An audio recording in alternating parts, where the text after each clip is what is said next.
Asian American story, in very surprising ways, really is everybody's story. Asian Americans is a documentary series about American history through an Asian American lens. We have, as Americans, distinct experiences, and once we know our histories and share our histories, we can understand what it means to be Asian in America. To tell the Asian American story, you can't just talk about Asian Americans because, race in the United States is so intricate, so complex.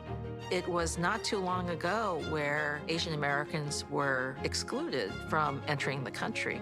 If we can learn from history, we can avoid repeating it. But even better than that, we can find the things that have moved civilization forward. We've looked at all these tipping points in American history, and in many unexpected ways, Asian Americans were at the center of those stories. Today we have with us Renee Tajima-Peña. Can you tell us a little bit more about the series and what people can expect to see on Asian Americans? Well, we cover 150 years of Asian American history. It's put together by a primarily Asian American filmmaking team. I worked with the filmmakers Leo Chang, Gita Ganber, Grace Lee, Jean Chen, Don Young. It was like an Asian American dream team for me to work with. And we're really changing the narrative of who Asian Americans are. For one thing, it's, people think, Asian Americans, Japanese and Chinese, but we have stories of Southeast Asian Americans, South Asian Americans, Filipinos, the whole breadth and diversity of the community. And we talk about Asian Americans, there's an idea that we're this model minority. We've always just been really quiet and compliant. And no, Asian Americans have been in the fight since they arrived in this country. So it's a different kind of Asian American story. I want to ask you, how do you condense and how do you choose 150 years worth of really important events and so many different ethnicities within the Asian Americans? Like how did you fine tune that and decide what went into this? Because you kind of have this 5 hours to kind of like show the world this is that kind of responsibility almost in a way. Well, one thing is it's television, so we want to come from the point of view of stories, characters, personal lives, rather than doing in more of an academic kind of overview. So we thought the television audience would really engage with these dramatic stories and stories that connected the past to the present.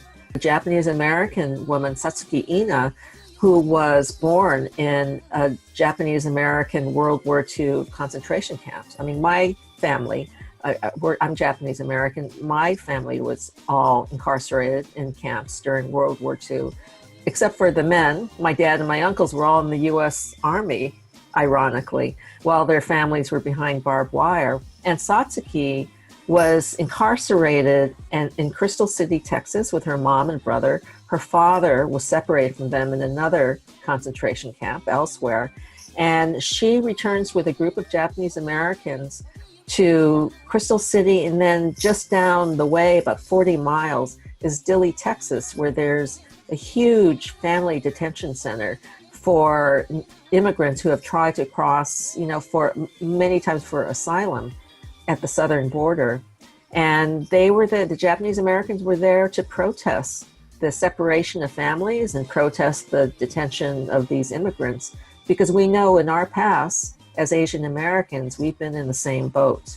And we are still today. Many Asian Americans, the fastest growing group of undocumented immigrants are actually Asian. But I think that in this time is actually very important because, as you know, it's, during the time of COVID, right? So there's a lot of xenophobia. There's a lot of sort of, misconceptions. It's bringing back all of the world's most terrible sense of fear of the other, fear of even Asians and Chinese, right? He's like, oh my God, he's Chinese. And so we kind of experienced that a little bit here in Vietnam as well, because I'm ethnically Chinese Vietnamese. So even here in Vietnam, I get a little bit of that where it's like, oh my God, oh, be careful, Wow. wear your mask. He's Chinese. And I'm like, duh. anh là người Việt mà, you know, and they're like, oh, biết nói tiếng Việt hả? Biết nói tiếng Việt hả? He's like, I said, oh, hey, I'm Vietnamese. And he goes, oh, you can speak Vietnamese, so you look Chinese. And I said, yeah, I'm ethnically Chinese Vietnamese, you know. Wow. So I think that in this time it's really important to you know, see the story behind just the faces, you know, knowing where you come from and knowing that history. With everything that's going on, especially with the xenophobia that's recent, I know before that we've had an amazing year with Crazy Rich Asians and all that stuff, and then now this. How do you feel like this documentary fits in? You know, will it help kind of turn the tide for Asian Americans, or what do you hope people will get out of this? Yeah, right. This was going to be our year. You know, Parasite, The Farewell, all these great TV shows. We had the second. Andrew Yang was the second Asian American to run for president. In 1972, Patsy Mink, who's Japanese American, ran for president. But it was going to be our year, and everybody was going to be talking about us, but we didn't expect, you know, this way with the so-called Chinese virus and, you know, Kung Flu, which is president and even senators are characterizing the coronavirus and really putting a target on our back. But the fact that Asian Americans have such a presence, it's really made a difference because Asian Americans have been able to fight back very quickly. And with, you know, like Wash the Hate with Tai Ma, and a lot of Asian American celebrities have, Daniel Day Kim, you know, came out and talked about his own challenge with coronavirus and the kind of backlash he got. So that's been really, Daniel Day Kim, by the way, is one of our narrators. But so the presence makes a difference, and it makes it possible for us to really be heard in good times and bad times. Part of landmark court cases that have determined a lot of laws, movements that have shaped the society. I hope people who watch this series realize how diverse the Asian American community is and how those stories intersect with the larger story of America. It's really the history of how people persisted, how people, you know, made a difference. The American dream is a lovely dream to have, and so people continue to aspire to the American dream.